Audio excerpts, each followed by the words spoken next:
Hello, everyone, and welcome to the Contingency Plan Podcast. My name is Jedi Master Dave, and with me, as always, is Darth Austin. Hello, everyone. Hey, take two, right? Yeah. Random ghost noises. It's great. Yeah, I mean, I don't know, with the exception of maybe like, I don't know, less than a handful of times have we ever had to really restart anything. Normally, it's because I forget how to do an intro or, random sneeze or, I don't know. Unplugging a sound bar. Of course, that wasn't a redo. Mm-hmm. The sound bar, I'm sorry, a power bar. Mm-hmm. Yeah, I don't think but anyway, we kind of started here, and for whatever reason, there was just this random clicking noise. So, you know what? I think I might know. I have these tics, and I crack my thumbs. Not like knuckles, but like I popped the joint. Okay. I wonder if that's what you were hearing. I have no idea. It's a phantom. Well, anyway, welcome to the Weird Clicking Podcast, where we're going to get going on more Kenobi. And this week we're going to be running through From the Journals of Obi-Wan Kenobi, which is kind of like a weird mashup comic of different stories. Yeah, and I didn't really understand the premise of this going in. Like, I was like, why is this tied into the Star Wars mainline? Of course, after reading them, it makes sense. But yeah, it's definitely a weird jumble. I don't want to call it a mess because it wasn't bad, but like it kind of is a mess in a way. Yeah, I don't know how to best describe it, but we'll try our best kind of as we go along in the episode. But let's just jump in. How's your week been? Pretty good. Not too much has gone on this week. Of course, last Sunday we had a pretty good day. We went out to see Bill Burr. A little bit of Mayfield action. That was pretty cool. Yeah, went to a brewery, the Hofbrauhaus House, downtown Columbus. Good German place. Yeah, had some really nice pretzels and sauerkraut balls and Dunkel. Probably the most generic things to get while going to a place like that, but I was happy with it. I'm super happy with it. Yeah, and then the Dunkel, the dark beer that they had there. Nice pint of that. Dark beer, yeah. It was darker than it's darker than most things. Right. Well, flavor-wise, it was super mild for a dark beer, but yeah, it was a pretty smooth. It was a pretty smooth beer, I think. Yeah. So, but yeah, not bad. What else? This week? No, not a whole lot. I picked up a little overtime this week, just week before school starts, so it's kind of been a crazy week, but other than that, pretty uneventful. A little of this insomnia going on. I've been doing like late night, midnight cooking sessions. Like, I don't know what's going on, but I can't sleep worth crap right now. Yeah, I mean, I've kind of been in a little bit of the, the same boat there. I don't know, what was it last night? Last night was a pretty late night at work because we're now pretty far behind, and I wound up just kind of falling asleep on the couch. I hadn't showered yet, and like I'm one of those people that I have to shower before I get into bed. It's just the way that it's just for me. Your bed lasts longer if you do that. I mean, yeah, I don't like to go. Yeah, I don't like to go to bed without at least getting a little shower. So I fall asleep on the couch and I wake up and I'm like, well, I guess I'm just sleeping here. So I slept on the couch, which was fine. But this week, we went to Bill Burr. Haven't really done much else this week. Do have going to watch a little AAA baseball on Friday, and then we're both going to the crew, the little MLS soccer on Saturday. So that should be fun. Yeah, it's awesome, and we'll have already gone by the time this drops, so you can't find us and snipe us in the crowd or something. Yeah, it's cool. yeah, it'll already be all over. Yeah, we're gonna go sit with the crazies in the Nord deck, so it's a fan supporters section. And do you have a yellow shirt? I haven't bought a jersey yet. I do have. I did get a shirt and a hat recently. So yeah, I do have a shirt. Just go to the team shop. I don't know. Go to team shop when we get there and just like buy one and like, just put it on there. Do whatever. Nobody cares. Yeah. Just feels awkward being the only one, like the only person watching Ohio State and a crew of like 30 people not wearing Ohio State, which I don't care as much about NCAA, but always feels awkward. Yeah, well, I mean, whatever. Who cares? Of course, there again, I'll probably be one of the only people without my face painted, so I guess varying degrees of how much I care, I don't know. I don't really think face painting is a huge thing for crew, honestly. Really? No, not really. It's just mainly the songs of which I know nothing. Although they do the one Elvis song. Yeah. So that but anyway, that should be fun. Go hit one of the little bars, get some food. Probably, pre-game, post-game, stuff like that should be interesting. Going with a pretty decent size group of people as well. So that should be fun. But that's really about it. Not much. I did watch Moon Knight. I got caught up on Moon Knight. Have you watched that? No, we had actually talked about that on the way to Bill Burr. It's definitely on my list, but it's been hard for me to get into Marvel lately. I don't know why. I think I just burnt myself out, honestly. Well, I mean, I really hadn't watched any of the shows, any of the Disney Plus shows.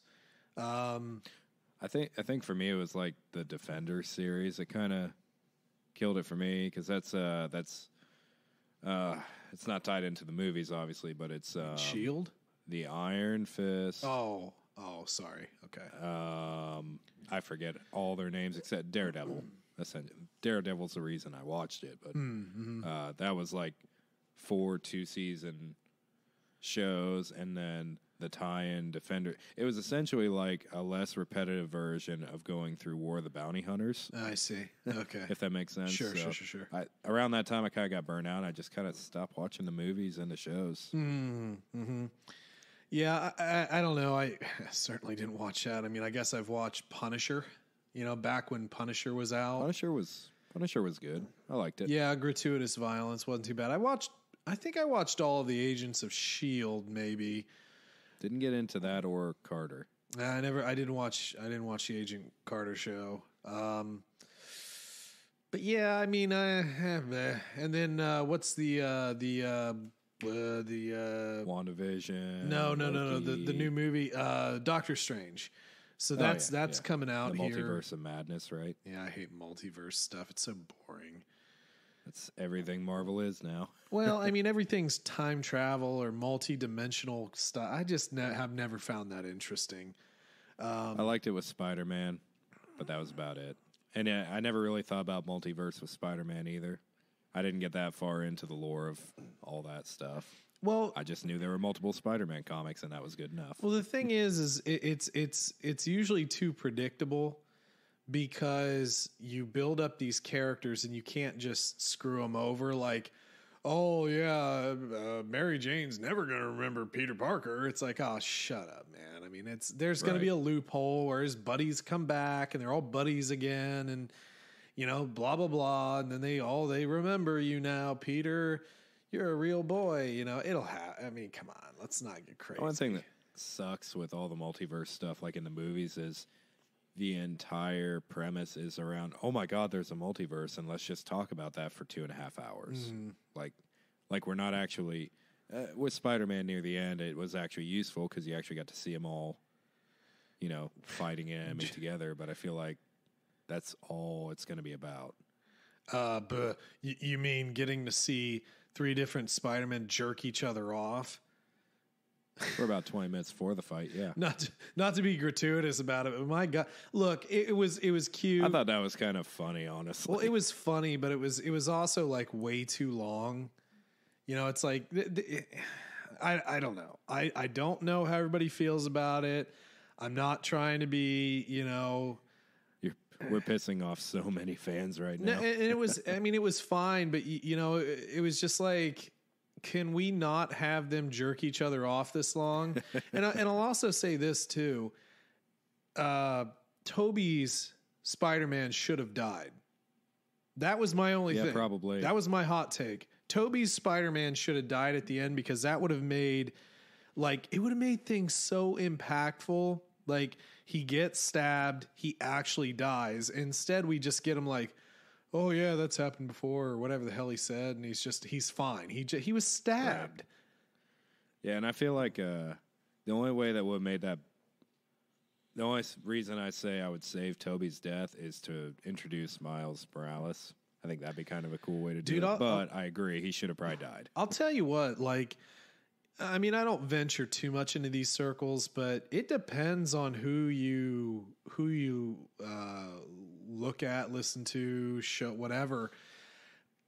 Miles is kind of an interesting dichotomy in there. You certainly have people who really like him, and then you have a lot of people who don't. Like they really. I've never really heard many people discussing Miles that don't like him. That's interesting. I thought it was pretty well received. It's mainly some of the people who get a little irritated with the tokenization of characters, gender swapping, race swapping characters, and so forth. Instead of maybe like, well, why don't you make a new character if you want like a blah blah blah character or so forth. But the funny thing is, I actually thought Miles Morales out of all of those was probably the best because he wasn't Spider-Man. He was Miles Morales. You know, in the game, you know, he was with Peter Parker. You know what I mean? It's like, so there was Peter Parker and then there's Miles Morales. They just both happen to have the same superpower. Right. Yeah, and I almost feel like it's, well, you remember the animated Batman series where you had the passing of the torch and everything. I always kind of liked those stories where you would, you know, have your new blood come in and take over.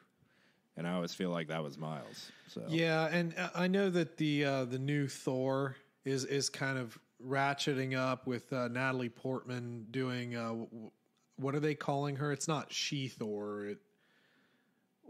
I mean, is she just going to be Jane Foster? I mean, because like, do they have some stupid name? Yeah, no, I have no idea. I barely remember.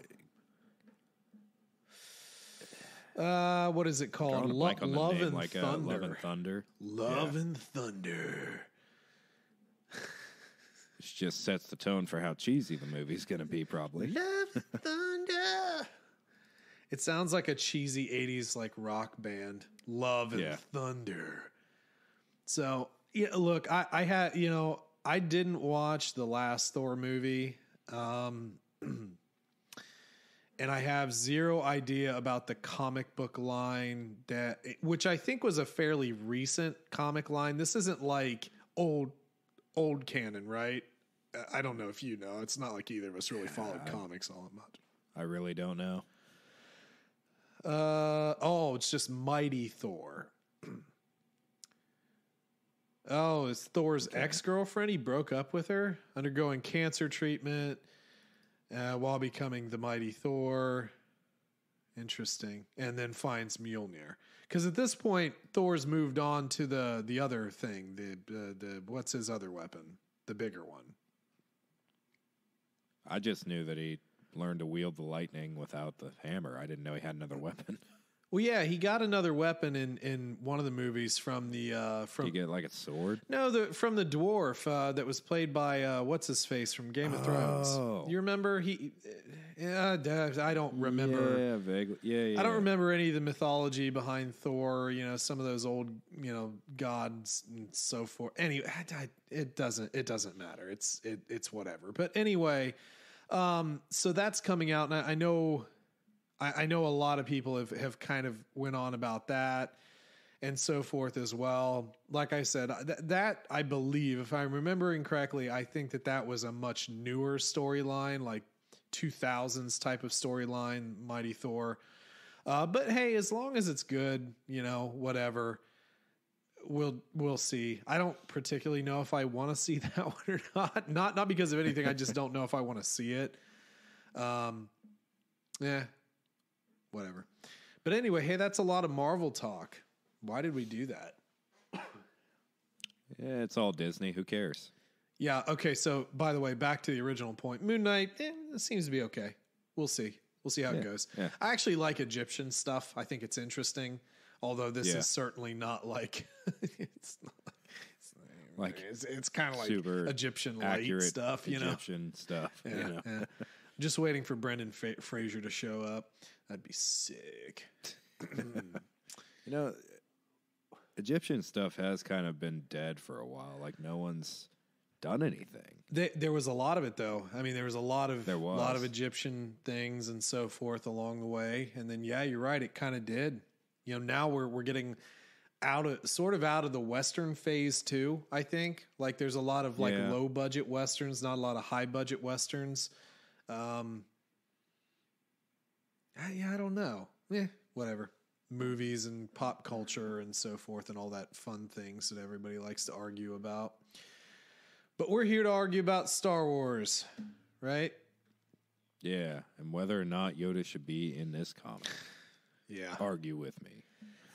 Yes. All right, so let's talk about Twitter.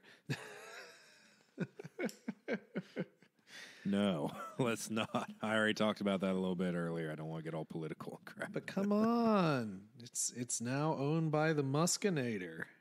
The only thing I'll say is everyone's like, oh, now there'll be more hate speech and negative things with Twitter. It's like, you mean the same crap that Twitter has always been? Yeah, it's like it's always been dumpster fire. Yeah, you mean what happens currently? Yeah. Sorry. The only difference is now it's a private dumpster fire and not a traded dumpster fire. Twitter's terrible. Yeah. It's a terrible place. No matter how you slice it, it's terrible. If it can be worse than it is, I would actually be pleasantly surprised because it'd be entertaining to watch. Yeah, whatever. It's terrible. All right, let's talk about this deal here from the Journals of Obi-Wan Kenobi. Man, boy, oh boy. We read the Kenobi book. We went through the Anakin and Obi-Wan Kenobi comic. And now we're getting kind of a different view of what life was like for Obi-Wan after the Clone Wars. And I got to tell you, one thing about this that I do like is they took from the journals literally, and it's literally Luke reading Obi-Wan Kenobi's journal, which I thought was super cool. Which I love. It's amazing. Which you could easily build into the show. Like you could build it in like where he's writing some things down and then you could CGI in or deep fake Luke in later, like at the end of the series. All in his X-Wing, by the way, with R2. I think that would be sick. That would be, or whatever, just like at his temple in all black, just sort of cross-legged, floating, levitating with the journal in front of him or something. But yeah, I think it would be cool to look at the idea of a journal. And then you could use that sort of allegory to pass time as well, like the turning of a page. You know what I mean? Yeah. If you wanted. But I think this is going to be a far more linear story that we're going to get here, I would assume, in the series. Yeah, totally. By the way, also, just to throw it out there before we get started, the art style in this is definitely different than most of the comics we've gone through, especially the mainline Star Wars. Yep. I would say a lot of these characters are extremely well done. Obi-Wan, for the most part, is really, really well done. Young Luke is kind of rough, a little goofy looking. Yeah, I think the overemphasis on faces is a little bit daunting at times. It's not, and you're right, it's not so much with Obi-Wan, although there is one, this kind of makes him look like Doctor Strange. There's one piece of art in here that he kind of looks a little Doctor Strange-esque. But Luke, young Luke, and even like Owen and so forth, I'm not really digging that as much. Peru was good. Beru definitely. Sorry. No, you're right. But she definitely looks a lot more like the character from A New Hope, just younger than she did in like the movies. The younger actress who played her in the movies, which is neither good or bad, but I think that this was a little bit closer. At least Beru was a little bit closer to the actress from the original series movie. Yeah. Owen wasn't. Yeah. Owen, no. I don't understand what they did. They just made Owen fat or chubbier. He was goofy, and some of the facial expressions, even like Obi-Wan when he was like smirking, looks super goofy in some places. But yeah, hit or miss on some characters. But Obi-Wan was definitely well done. Well, they also gave Luke like buck teeth at one point too. I was gonna say I started referring to him as Bucky during my reading of it. It was rough. Yeah. It's almost like they went like hyper realistic, but didn't quite. It's hyper realistic, but like with, I mean, what would you call that? Cell shading, like almost like you took a picture and it's like one of those like those filters, like you took a picture, outlined it as a coloring book setup, and then you repainted it. Yeah, yourself. Exactly. And I don't think young Luke looks a darn thing like actual Luke. Like they didn't even give him like a chin dimple or anything like that. He looks completely unlike Luke. Yeah. Now, like when he's in the X-Wing reading, like you get that little smirk. Mm-hmm. That I felt like was a really good, well-drawn Luke. But yeah, I didn't like young Luke either. Yeah, and again, because this is a collection, you can definitely see difference in style from like the first sort of part here, which is very much more animated, and then you have this hyper realism thing for a while, and then we kind of slip out of that again. But you have some that are like super low detail, like when he's sitting in his hut by himself, like Ben the Relic. It's like super poorly done, but yeah. So anyway, but that's the difference in art styles. It's neither good nor bad as long as the story kind of holds up.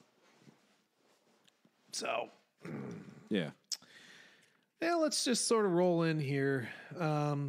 We kind of get basically an Obi-Wan who is kind of ventured away from the Force. He's not using his lightsaber. It seems like he's not even carrying it anymore either. And he's just sort of looking out for Luke. There's a part later on where Owen basically says, I wonder why there was no, thugs or anything or Tuskens bothering us and all this stuff. So like Obi-Wan is effectively taking care of a lot of the criminal element in the planet. We had a group here under the guise of Jabba the Hutt collecting a water tax during a drought, and Obi-Wan kind of sends them on their way type of deal. So, I mean, that's all very realistic. I will say, because we started doing these for like potential speculation about the show, this would make a very boring show. Oh, extremely boring. It'd be bad. So boring. That's why you're bringing in the Empire and all this crap. But yeah, no, it's very good for a book where you can actually get the thoughts down for what he's going through. But it's super boring show. One thing I will say, like, the comics do a really good job of explaining, like, I'm a little iffy on his mastery of it, but like just his persuasion skills, the Jedi mind trick. These actually show why he got so good at it, because he was constantly trying to steer, unsavory people away from Luke and trying to diffuse situations so he didn't have to fight and everything. Yep. So, but we have a few, like 4 or 5 different instances where he uses it in this, and I mean, it wouldn't make for good TV, but it is interesting as a story. Yeah, for sure. We get a larger portion here in the beginning where Luke actually kind of runs away, and he is captured by a group who is effectively going to enslave him. And Obi-Wan, basically comes through and beats all these guys up. No lightsaber, just the Force. Yeah. And then returns Luke to his home. Yeah, I mean, and through all this, he doesn't really interact with Luke or Owen or Brew at all in this. He actually just drops him off middle of the night, passed out. Yep. And I think kind of one thing as we get to the end of that sort of first comic in quotations, getting back to Luke reading this as a journal, like one of the things about the relationship is we never really knew how much they interacted. Now this comic effectively shows us that they didn't interact because, Uncle Owen was severely against it.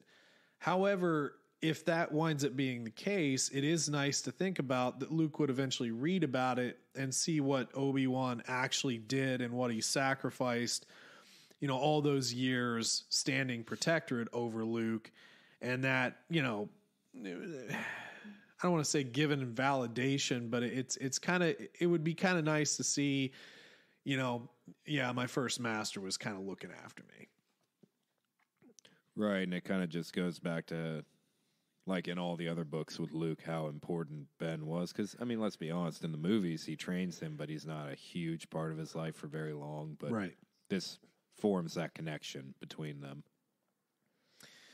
Exactly. So then we kind of move on here where Luke is trying to run Beggar's Canyon in this little, this little speeder here, or a skyhopper or whatever you want to call it.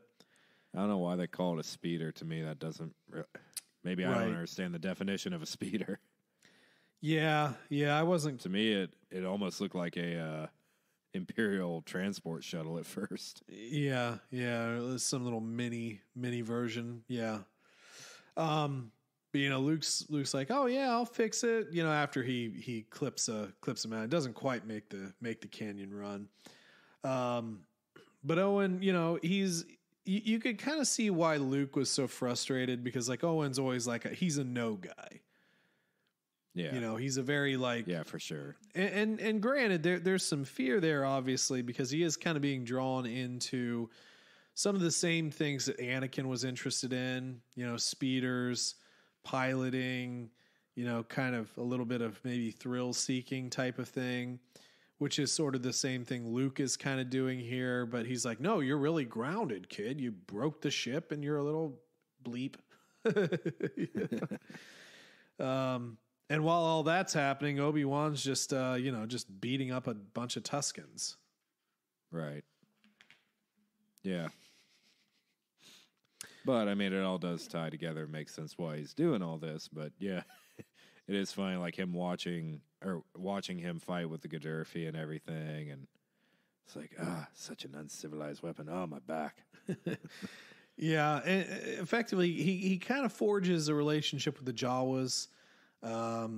Sends some Tuskens packing so that he can, basically have little Jawa buddies. So that's cool. Yeah, and he uses little Jawa buddies to give free stuff to Luke.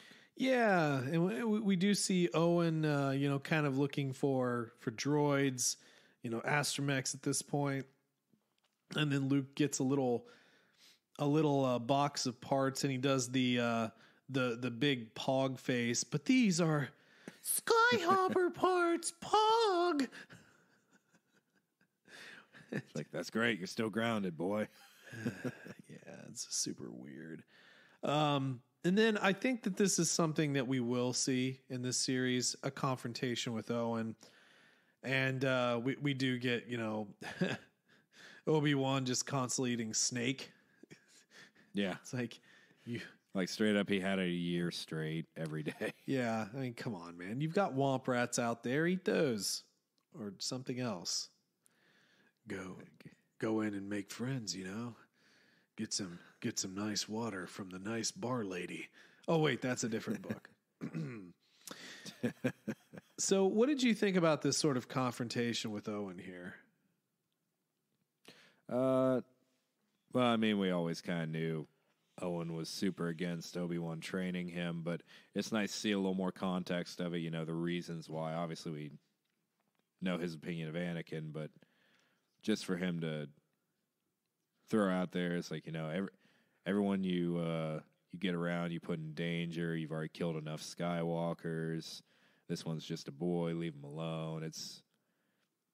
Obi-Wan can't even really argue in this situation completely, and it's rough for him. Right. And there's a line in here, and Obi-Wan even sort of expostulates on it about trouble always finding him. Yeah. But does it really? No, I feel like he just deals with trouble, to be honest. It's such a misnomer because at the end of the day, he's not looking for trouble, but sitting idle also doesn't do anything either. Did he have to forge the relationship with the Jawas? Maybe not. Is it potentially beneficial? Yes. But I don't know. It's like you're on Tatooine. There's trouble everywhere. And as we're about to find out, Owen can't deal with anything. No, at least this version of Owen. Right. And, that kind of brings up a good question. Would the Lars family homestead have actually survived without Obi-Wan protecting them? No. The answer is hell no. No. And that's the thing. It's like Obi-Wan wasn't just protecting Luke. He was protecting this farm. He was protecting Owen and Beru. I mean, that's the thing that I mean, again, I get Owen's anger because he meets this guy, and the first time he meets him, he brings back his dead mother, and, he slaughtered an entire village of Tuscans, which I guess is dubious if he even knows about that, but you have to assume he probably heard a rumor. And it's like, yeah, he probably didn't get a great impression about Anakin. And then obviously Anakin's dead. And then the whole thing is like, how much would Obi-Wan actually have told Owen about how Anakin died? And that's another thing that I'm kind of interested in to see what they canonize. Says you got him killed. Yeah. So realistically, he didn't know. Yeah, I guess. I mean, but there would have had to have been some dialogue there. Because he apparently, at least in this comic, knows enough to blame Obi-Wan. So what did Obi-Wan tell him? Right. I don't know. Well, anyway, we have a return of one of your favorite characters here, old Black Chrysanthemum, BK. BK. Yeah, I didn't want to mention it right away with the art discussion, but another really well done character artistically. Yeah, I happen to agree. There are some really great panels. They do kind of do this, how they're doing the weird. I'm going to call them weird faces with some of our humans. BK, on the other hand, is pretty well done throughout all of this, I would say. What weird faces like Owen as he's talking about doing work on the busted Skyhopper right after the BK reveal. Yeah. It's all these pog faces, man. They're just pogging. They're pogging. Pretty bad. Anyway, so Owen's kidnapped by BK in order to draw out whoever in the desert screwed with Jabba's thugs. And then we also have Luke trying to run away again. Right. This boy runs away a lot. They even say in the comic, not the first time, won't be the last. Yeah. But he does sort of get the first little inkling here, possibly a little bit of a Force connection when he figures out something's wrong and he runs back home. And, Beru's got a blaster. She gonna kill everybody. Yeah, and then Luke... that's Beru as they kind of like pan out on her, and it's a funny looking little rifle. Kind of almost looks like something the Tuscans would use, maybe. So maybe one of their sort of rifles, which is effectively a musket. I mean, in real life, the size of it kind of changes from panel to panel, doesn't it? Yeah, not crazy consistent there, but that is what it is. Unless she was just holding it like half of it was behind her, like not ready to fire at all when she was down on all fours. Yeah. I don't know. God, Owen's face. Anyway, so BK is basically torturing Owen, and then Obi-Wan sort of shows up. And I do like in this sort of bottom corner here, just little Owen, just his. You guys have to look at this comic to see some of the facial, like, contortions they're doing. The surprise is crazy overdone and everything. But yeah, Obi-Wan just shows up doing the Captain Morgan. Yeah, would have been a better spot for hello there than even the Grievous fight. I'm sorry. He didn't say hello there, did he? I don't think he did. Let me check again. But no, I'm pretty sure it was something snarky like stupid. He just wanted you to scream. Yeah, he's not asking you any questions. He just wanted you to scream. He should have said hello. That was a crazy missed opportunity. And then he kind of gets pummeled a little bit here. BK sort of gets the better of him. Probably should have killed him with how many blows to the head he got. Like, he gets bit on the arm, choked. Yeah. And then he, traps him in an energy net, throws Owen off of a cliff. Things are not going so well, but like, this is kind of an interesting display of just force power here. As Obi-Wan is effectively keeping Owen kind of levitated, he is consistently being attacked by BK. Yeah, he's like force throwing BK, throwing rocks at his face, and it's impressive. He's like jumping around. Yep.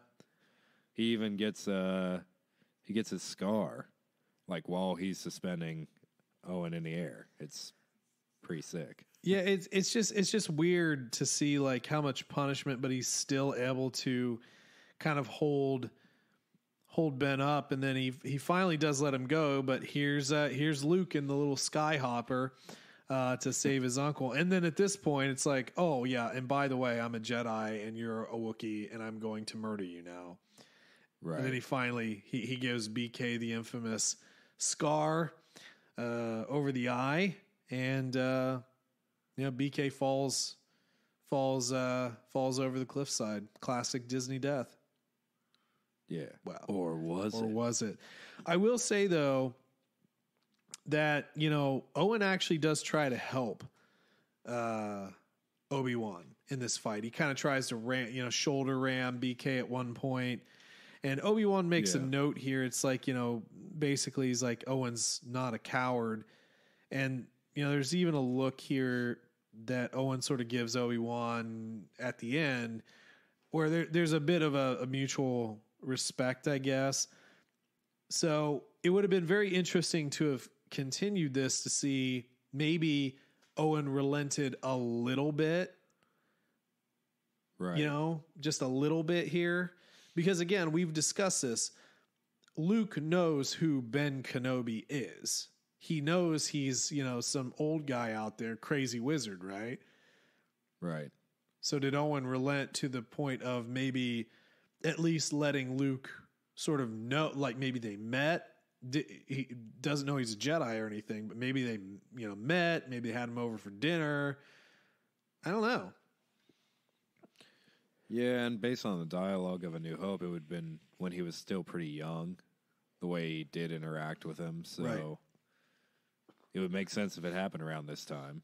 And obviously they were around each other near the end of this comic, so it's not like they never, ever met, and it was just hearsay. Oh, yeah, you're that old wizard. I've heard about you. Well, I mean, Luke at this point's probably, like 8 to 10?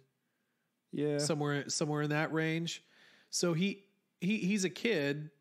So Obi-Wan's been on this planet for a while. There's been an aging process here, but yeah, he still comes off as reasonably young. Even when he greets Owen at the door, when Owen's going to yell at him, he's like, "Hey, Owen, you want a snake?" It's pretty snaky. Right. Yeah, and I mean, just the transformation from the twin sons from like now to A New Hope. Completely different looking person. So it does still make sense with the dialogue. Absolutely. So then we kind of cross over into this Yoda's Secret War thing. And this is blending a lot of, what would have been sort of current time with the past. And we see old C-3PO. C-3PO has been captured. Yeah. And nobody cares. Nobody cares. Except for R2. Darth Vader doesn't care. He's like, oh, yes, my old droid. Yeah, just kill him. He's stupid. I should have never made you. And then we kind of get this whole like R2 to the rescue type of thing. R2 hijacks he hijacks an X-wing, bullying other droids to keep Luke from following him. And well, you know when one of your friends is just going off to save another one of your friends, what you really should do? Read a book. Yeah. Well, this sounds like don't go get another ship that doesn't have its, hyperdrives disabled. Just read a book. Yep. Don't head back to your fleet. That'd be dumb. Yeah, you know what? It's time to go on a little adventure. It's time to read a book and maybe go on a little adventure. And this is where we get into the whole, effectively almost 3/4 of this book concerning Jedi Master Yoda. Little Yoda. Saving kids, finding more kids. Oh, yeah, Qui-Gon's there for a second. Paying, essentially just taking a kid by force because he didn't want pay. That's right. No payment from Yoda. But Yoda's kind of called by the Force here. Maxed my credit card is. I shall be taking the boy. No payment. Oh, God. Well, anyway, Yoda is called by the Force to a planet that is effectively in a large asteroid belt. And he meets some children who have spears with weird rock things as spearheads. Yeah, what are they called again? The stone... stone throwers. Well, yeah, like there's the rock hawkers. Rock hawkers. And these are, I don't know. I don't remember what the first kids are called, but they call everything stone power. Yeah. You're weak with stone power. It's like bad anime stuff right here. Yeah, kind of. But Yoda is able to kind of calm them down a little bit. And then we find these blue rocks, right? That are somehow alive in the Force. There's something with the Force and these rocks that are just, weird. I immediately thought is this like a Kyber planet or something like that? That's what I thought too. Yeah. Guess what? It's not. No, it's way lamer than that. Kind of. Yeah, kind of. So we do meet one of the rock hawkers who has like sharpened teeth and so forth. And we effectively go to their camp next. And kind of weird thing is we have this escalation of age. Like the first people we meet are just kids. The next group, the rock hawkers, are kind of like teenagers. And again, no adults yet. No adults, just kids. And these kids are fighting each other with the rocks. They're hawking rocks. Yoda gets hit in the head and chained with rocks. And then he's forced to climb up rock stairs. And he falls on some rocks. And his buddy's not coming with him to go meet more rocks. And then they go in a cave with, guess what's in there? Rocks. He's holding a rock, and he's talking about rocks, and we got this weird dude on crack talking to him about rocks. And then he gets out his lightsaber, but he doesn't cut any rocks because he finally meets the adults who live in the rocks. They've disowned their children and just adopted the rocks. It's a very strange sequence of events, though, for this planet. And this sort of age thing. So the young kids are fighting the old kids. The adults are living in the caves. They caused the war, but then they were sent down to find the heart of the mountain. And they're like, screw it. It's peaceful down here. We're just going to stay. Yeah, it's like it's pretty cool in here. Screw them kids. Yeah, screw those kids. And Yoda does have a little thing. Not on their own are your children, but wrestling with the chaos you left them in. Blame them, I do not. Better teachers they deserved. So. In other words, you suck as parents. Exactly. Now, in the mountain, as Yoda continues into the mountain, we meet Garo, who is clearly force sensitive because he can bring moss to his face that he eats really strangely. And I think that this is kind of an interesting part here, but there's interesting parts and then there's confusing parts because we flash back to Obi-Wan meeting Garo as an adult, but nothing really. But not the Garo that we finished the story with. No, and the whole thing is like, well, what happens with that guy?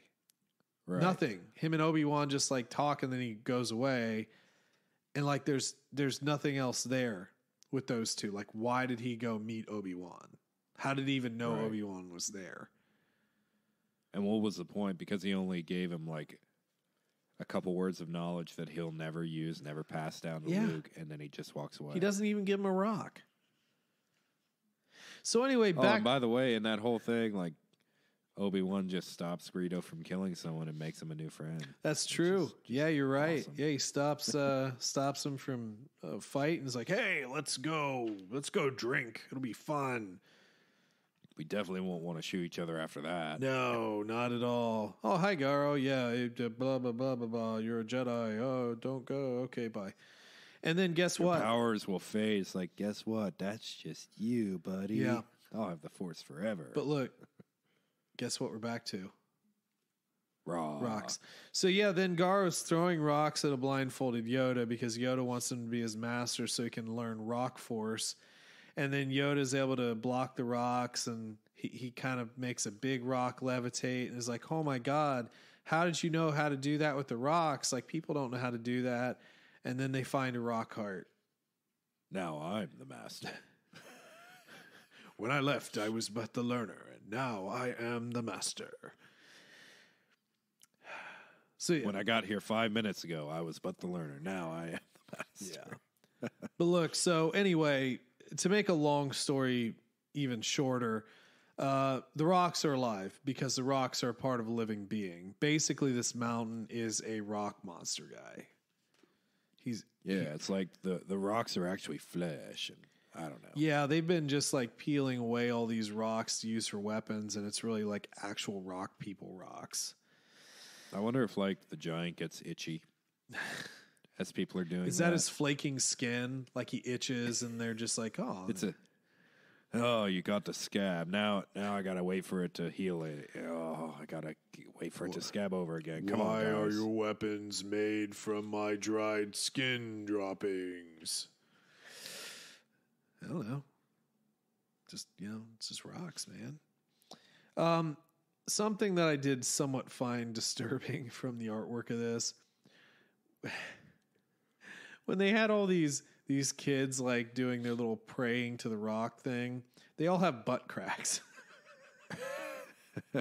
But they're like all the way up their back and dimples. They have back dimples. Like what artist, what was this guy's like, what was this illustrator's idea here? Why do they all have cracks? Oh, it's just their back line. It's their back. It's not their butt. It's their back line. It looks like a butt crack with two dimples on it, man. It's so weird. Oh yeah, by the way, the giant rock monster wakes up, freaks everybody out. Yeah, it almost sounds like I'm like not interested in the story. Well, it's just odd, It's the payoff isn't all that great on it, honestly. The setup was kind of good, like there was potential for it if we had actually explored it in a book or something. But right. Well, I just don't care by the end. Yeah, it's very possible that there's more to it that, maybe it's somewhere else that we need to look around for, but because it could be cool. You're right. But the fact is we kind of have Yoda sort of trying to get people to stop fighting, but then the rock guy is like he's not really, he just kind of wants to murder people too. Yeah, and it's explained that like the children's hatred is like transferred over to the spirit of this rock giant, and they're effectively turning him to like the dark side. Mm-hmm. Well, you know who's kind of dark side now? Garo.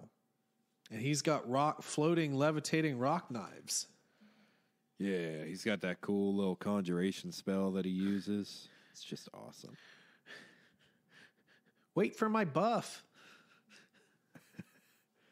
Do you think he just kept casting that for the 20 years he was waiting on Luke to show up? That's right. Or did he just last second cast it?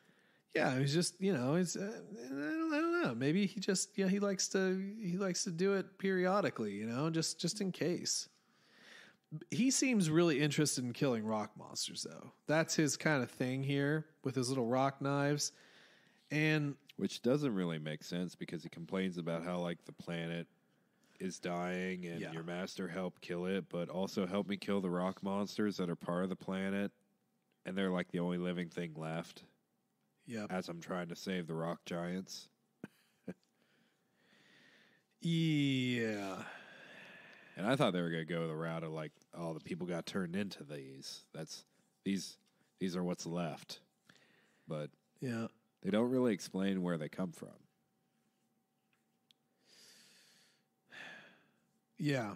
This is where it did get a little confusing to me because we flash back to Yoda kind of in quotations fighting the rock monsters. Some of the kids are like, I guess, trying to be a little bit more peaceable, and then like the rock monsters sort of like go off to have rock adventures, and then all the kids still want to kill Yoda.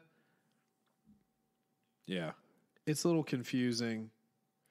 And then just to make things even better, Garo just like flakes on him, totally turns his back on him multiple times, tells him, no longer your master, go away, go die in a corner. Yeah. He's kind of a loser. Yeah. Yeah, I don't know. It's a little confusing. And we flip back and forth, like Luke's being attacked by little rocks, and he gets stabbed a few times. He's a pretty resilient little guy. In the back and shoulder. Yeah, he's pretty resilient, though.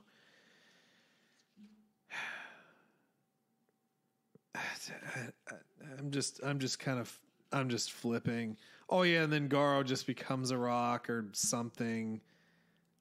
He realizes the error of his ways through something, and he just transfers his life energy. Yeah, and then Luke goes looking for the heart of the mountain to start it back up again. Like, what are you gonna do?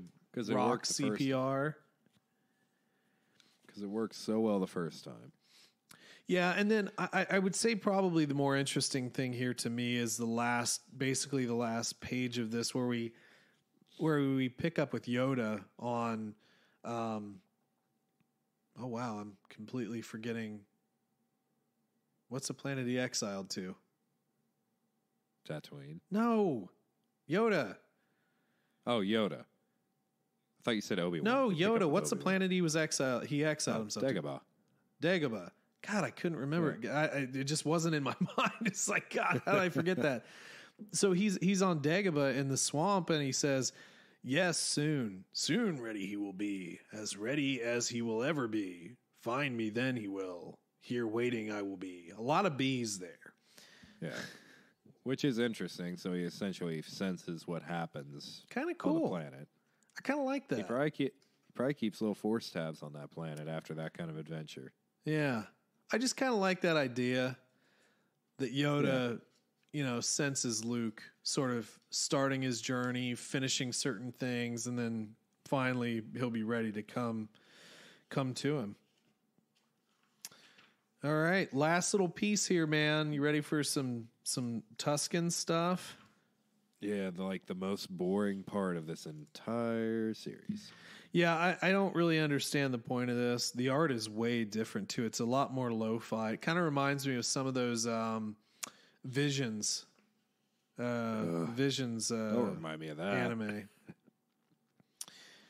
So, yeah, a sand person walks into a bar and gets kicked out, and then Obi-Wan, is there.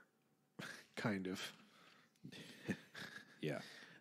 You'll let him go home. Yeah, sure, we'll let him go home. And then Obi-Wan up on a mountain just sitting. Super fascinating stuff. Who wrote that? What was that even a thing of? Well, I just kind of wonder if there was context to the story that the comic is derived from that would make more sense with this. I don't even want to talk about the end. It was kind of anticlimactic. Yeah, for sure. All right, dude, thoughts on this comic. What are we thinking? Almost to the point where it's so disjointed that it doesn't work as a compilation. Not a huge fan of that portion of it, but other than that, stuff that was actually about Obi-Wan was pretty entertaining. Mm-hmm. The Yoda stuff was pretty cool too. I don't know. The BK stuff was the best part, honestly, and I kind of just like to imagine that was all there is. Mm-hmm, mm-hmm, mm-hmm. So, what do we want to do a rating for it, or? Yeah, go ahead. Give it out of 5. It's not technically a book; it's more of a comic, but it's not just a comic. So, yeah, let's just rate it. Why not? Out of 5. Okay. Yeah, I'll give it a 3.8. Okay. Yeah, not bad, not essential by any means, but the art style was pretty decent in it. It was entertaining. Mm-hmm, mm-hmm. Yeah, so it was fine. It was kind of fine. The beginning was a little. It was okay, but it could be boring, especially if it were sort of the gist of the live action series, Right. But it was good for what it was. The BK story was not bad. It was fairly solid. Kind of gives a little bit more of the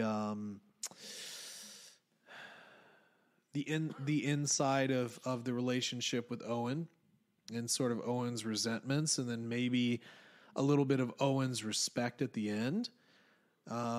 We get a little bit of young Luke kind of doing young kid things, kind of being a little bit like his dad. And then we transfer into this really long Yoda story that didn't really have much to do with Obi-Wan. And I mean, it's in his journal, so that's fine. And I guess it's all maybe just a training tool for Luke. Maybe this was something that Yoda and Obi-Wan had communed over and said that this might be a lesson worthy for him later. So that's why it's in the journal, which is fine. And I think Yoda sort of learning again, kind of realizing, being a little bit humbled in something he doesn't understand and wanting to learn was good. Wish he would have done that during the Republic's reign. Maybe he could have learned about a Sith Lord, basically as Chancellor. Maybe they could have figured some stuff out instead of being a bunch of arrogant pricks.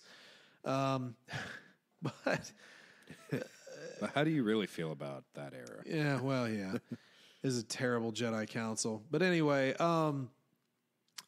was fine. It was long. And then the very tail end, it was just kind of a nothing burger. It wasn't really anything impactful, just Obi-Wan kind of standing up for the Tusken the Tuskens that he literally spent the early part of the story beating up for Jawas. So it was a little contradictory, perhaps. But again, that would have been the sort of day to day. Although, I think the interesting thing about the book in comparison to this comic is that the book actually gave him an adventure, something that was happening that he involved himself in. And I don't think that it's very interesting to think about Obi-Wan as just somebody who sat back for all these years and did nothing but eat snakes. That's kind of boring. and a waste of the character. I kind of want him to do things, even if he's not using a saber, just doing things. I think would be cool. So for me, I'm probably going to say, like 3.5, I think is fair for this compilation here. It's not bad. It's not great. Some of the animation is some of the illustration is a little cheesy. I would say cheesy at best. There's a little bit of anime-esque stuff in there that I'm not super duper fond of. But overall, it's not bad. It's fine. Yeah. It was, like I said, more filler just leading up to Kenobi. Yep. But the real question here, before we kind of start winding down, the real question is, what, if anything, from this do you think could be in the new Kenobi series? BK. Think so? Yeah. Yeah, with him coming in for Book of Boba Fett, I'd be shocked if BK wasn't in this. Yeah. I don't know, man. It'll be interesting. I could definitely see that happening. I could definitely see BK being in there in some capacity. I think just by the previews, it's so Inquisitor heavy that it's really hard to see anything else aside from that. But yeah, if there's anything from this that could happen, BK, yeah, for sure. I could see that for sure. Yeah. All right. Well, man, any other thoughts we got here? No, I think we're good. All right, dude. Well, I think then we'll go ahead and getting out of here. So make sure to, follow us on the social media, Facebook, Twitter at TC Plan Podcast. If you want to discuss anything with us, send us an email to tcplanpodcast@gmail.com. Be more than happy to converse with you. If you have any theories about the Kenobi show or any reaction to, the stuff that we have been talking about, just reach out. Reach out. We'll be more than happy to, put you in the chat. There we go. But anyway, that's it for this week. So y'all have a good rest of your week. As always, may the Force be with you.